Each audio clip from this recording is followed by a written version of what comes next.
सब केहू खा के सुत गइल वैसा जनावा छोड़ न कलाई धोले बेद बरतनावा ए सब केहू खा के सुत गइल वैसा जनावा छोड़ न कलाई धोले बेद बरतनावा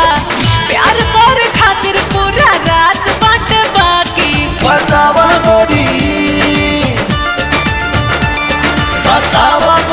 कबले रजाई में सता की बतावा गोरी कबले रजाई में सता की अरे घुमुड़ करबू जाग जइहे काकी अरे घुमुड़ करबू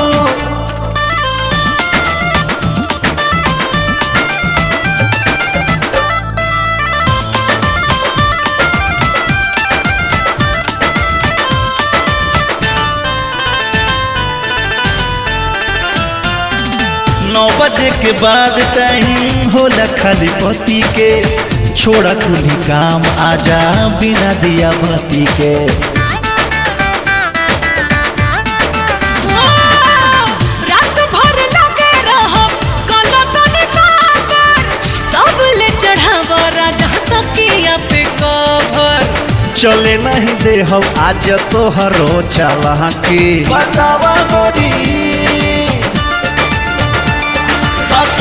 गोरी कबले रजाई में सता की बतावा गोरी कबले रजाई में सता की अरे घुमुड़ करबू जाग जइहे काकी अरे घुमुड़ करबू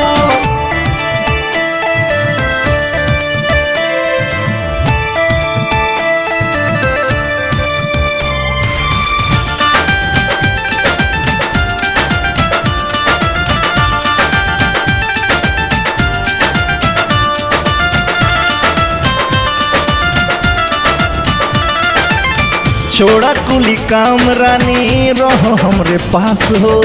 ताहरा से दूरी नहीं होता बर्दाश्त हो।